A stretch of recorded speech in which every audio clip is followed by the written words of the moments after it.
The name of it's weha.com. That's we-ha.com, and it's been in its active role for about 4.5 years. We launched it 2 months earlier, kind of in a soft launch phase.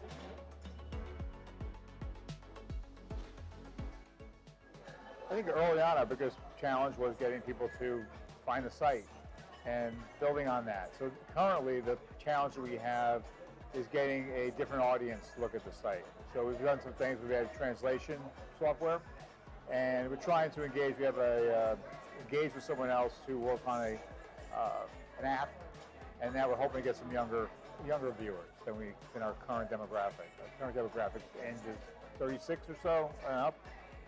Yeah, I think so. I think it's, mid-30s to maybe mid-50s or so. It's kind of my demographic, so we need to get it beyond, kind of my friends and my peer group.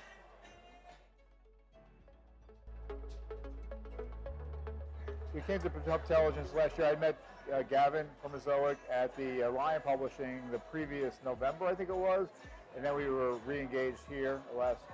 So we started probably about a month or two after coming to Pubtelligence last year. Results are excellent. I mean, I handle a lot of the financial side of things. We've multiplied our income 4 times over our Google ads. We do have to sell a lot of our own advertising, but Ezoic has been a great advantage for us over Google just running AdSense. In a painless way, too. I mean, it's been great to not have to actively have anybody out selling those ads.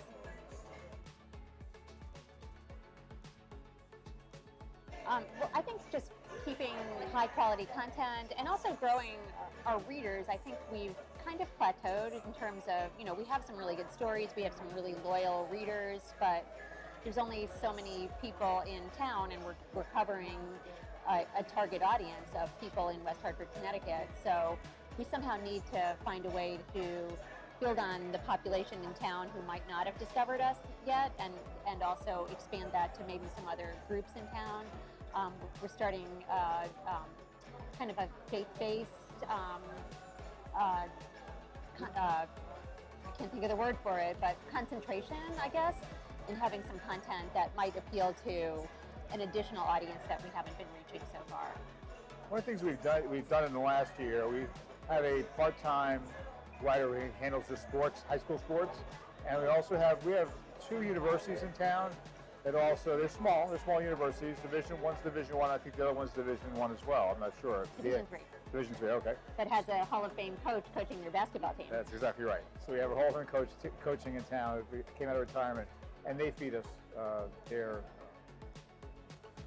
news reports. Yeah, we're on their wire service, so we've been posting that content on the site in the hopes that it will build up our sports section and bring people. And I've actually gained some ideas on how to maybe make that a little bit more vibrant and bring people to the site who are looking for that content and might find us rather than finding the school site.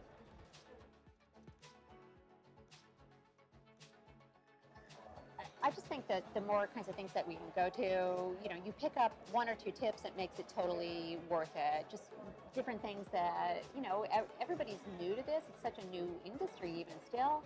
And you're just learning from talking with other people. And I think there's some things I could do a little differently to bring more people to the site. So similarly, when you're in an environment like this, you're hearing things that are going on. You're insulated within yourself.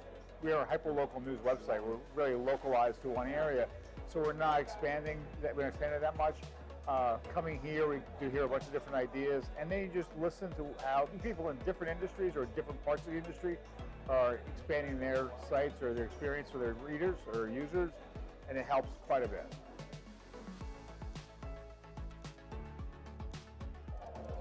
I'm not sure SEO in a lot of ways makes that much of a difference, mainly because we're focused on one community.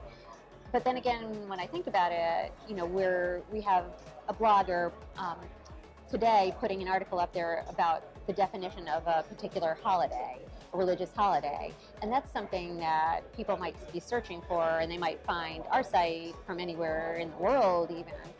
So even though I might not think of that as maybe a potentially high revenue article, after I've been here today, I was thinking, wow, this could be actually a great opportunity that I hadn't considered before. So on the train down, we came down from Connecticut this morning on the train, and one thing that we discussed was blogging and actually having a blog on our site. We don't, again, we're a news site. We kind of treat it as a news site, but I think having a blog as a separate piece of our site will add a lot of interest and getting people in who are not currently looking at our site. Well, again, we've found Ezoic to be really quite positive for us. Being here has been great the last 2 years. We learned a lot at both times we've been here. And it's a constantly changing environment.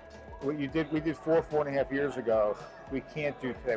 You have to constantly keep changing how the site is viewed by the outside world, by the people who are coming to us. And you got to remember that's your audience. You forget, I think oftentimes people forget who is their audience and why are they there. Our audience is coming to us for news, specifically about the town that we're in. And that's our first order of business. After that, trying to generate revenue off of other ideas. And that's one of the reasons we came. But I think it's also important to hear people talking about ways to work smarter. And, I might feel that it's important to have certain articles on the site just from a standpoint of it's information people should know. But if people aren't bothering to read it, then maybe I shouldn't really waste my time on things that people aren't going to be clicking on because it's not going to help us in any way.